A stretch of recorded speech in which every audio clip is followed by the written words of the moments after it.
The only thing granted equally to all is an unfair reality. But is that really the case in Jujutsu Kaisen? Let's talk about this.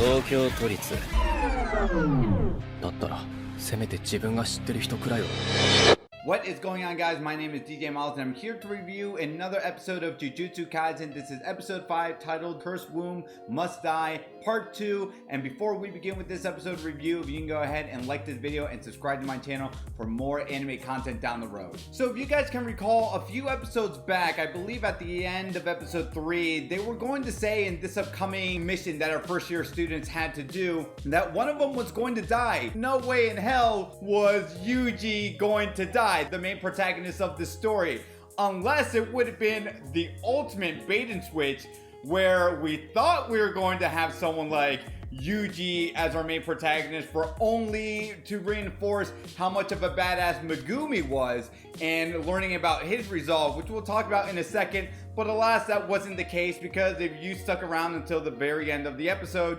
we found out that, well, Yuji is still somehow very much alive alongside with Sukuna. And I can only just assume he's alive because of Sukuna, but we'll see how Morgue Baby Girl is going to dissect and investigate the anatomy of now R.I.P. Cursed Yuji. But wow, who saw that coming on how Yuji was going to die? I didn't anticipate at all whatsoever that Sukuna was going to talk with Megumi. He's like, hey, you know what? I don't need this. Pull a Mortal Kombat fatality. He's like, toss it aside, and then he's like, you know what, but let me get back at you for what you did to me. And of course, this is where we see an amazing battle between Megumi versus Sukuna. Sukuna's definitely toying around with them, and you can tell Megumi was at a huge disadvantage. So I was so curious to see how this battle played out, because it's interesting how Megumi just couldn't handle himself against some maybe low-class blob monster in the pilot episode. But then in this episode, despite him not necessarily beating Sukuna, he definitely held off better than I originally thought. Now, I think I lost it somewhere because I just finished watching the episode, so if someone can explain it to me in the comments, I would really appreciate it. Did Megumi, you saw him charging up for an attack, and then the attack dissipated, and out of nowhere, Sukuna became back into Yuji, and Yuji's like, hey, your resolve and my resolve on why we want to help people, they're different, but they're still ultimately the same, right? And then, you know, he passed out. And I'm thinking, well, wait, did Megumi do something to Sukuna? Or was it the fact that because Sukuna thought he didn't need the heart, and Megumi realized, no, you definitely need a heart, my boy, that you're going to turn back into Yuji because, well, now you're way too far away from the heart. So if someone can elaborate on that, I would greatly appreciate it. But anyway, through that battle, which was done so beautifully, by the way, I love Megumi's attack. I don't know if that's his main source of attack, where he does this, I'm sorry, these summoning jutsus where he's bringing out a snake, he's bringing out some flying bird, right? And that's his main source of power, or that was just the stuff that he needed to get away from Sukuna. But in any case, this is where we now also learn the resolve on why Megumi ended up saving Yuji in the beginning of the pilot episode. We find out that the only thing granted equally to all of us is an unfair reality, and I kind of like that because, yeah, I mean, think about those situations, whether it's me, whether it's someone you know, or just people in general. Everyone will go through some shitty moments in their life. And why he wanted to go and join Jujutsu Tech was because, well, if he can just have some people have their lives even treated fairly, even a little bit, by purging the injustices of the world, aka evil cursed spirits, then at least he can die with having, guess what? No regrets. So I definitely like where he's coming from. Now, as I mentioned earlier, we did have Morgue Baby Girl talk to Gojo saying, I can do anything with this body, right? So let me see if I can figure out something. I don't know what she's going to do. Clearly, she's a part of this whole Jujutsu Tech. So she's going to do something to resurrect Yuji somehow. But with that being said, rest assured that our main protagonist will be resurrected in the episodes to come, because now we can actually do something interesting. Now we can actually just see more of Nobara and more of Megumi really shine. And how are they going to shine? Well, in typical shonen fashion, let's go ahead and have the, come on, they didn't outright say it, but you know what it is. it's going to be a tournament arc because they are going to be participating along with another rival, Jujutsu Tech Academy. And it's 2 days of basically brawling, right? So you get the one-on-ones and then you get the team battles.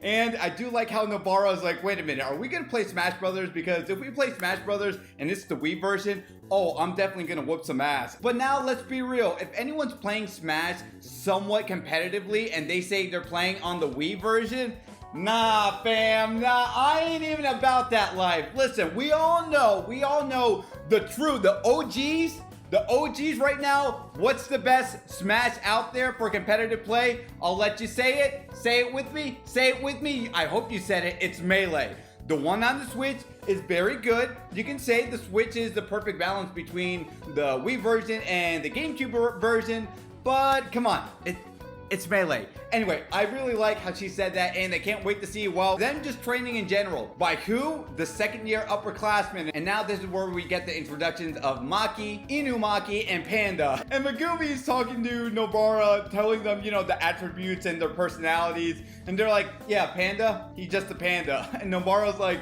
are we not going to elaborate? How is he a talking panda, right? This is kind of like the tongue-in-cheek humor that I really like because, listen, I'm more than confident that a lot of people are going to say, who the hell is this panda? What's his origin stories? How did he become a talking panda attending this school? Maybe we'll get the answers, but quite honestly, I feel like the joke with having a panda character, just a walking, talking panda is, hey, don't worry about it. He just a talking panda. That's it. For better or for worse, I'm fine if they don't even ever relish on that again in terms of the backstory. But I'm curious to know how would people feel if we never got one. So, and the last thing I want to mention in this review was the cursed spirits hanging out at a local diner.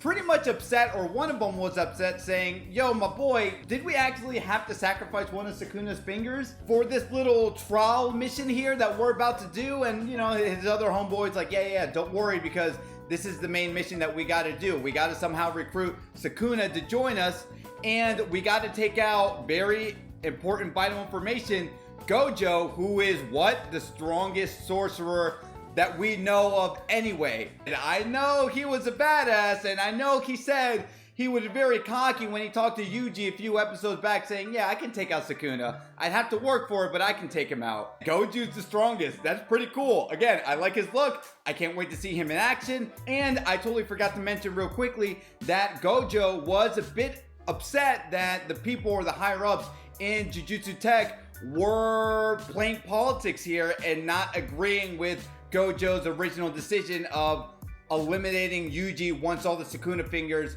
were amassed because, well, the whole idea was fishy to them, and, you know, they figured they could kill two birds with one stone by sending the first years onto last week's special grade mission, right? So we're already getting a sprinkle of politics. I don't know if we'll get more. So I don't know how much they'll really give us in terms of the politics in this show. Maybe not as heavy-handed as Attack on Titans with its political intrigue, but some of it here and there would be nice. How would you guys feel about that as well? But anyway, let's wrap things up. And I've noticed some people in the comment section have been saying, hey, DJ Miles, it's not Goju, it's Gojo. Okay, Gojo, I got it. I appreciate it. Keep on telling me in the comment section.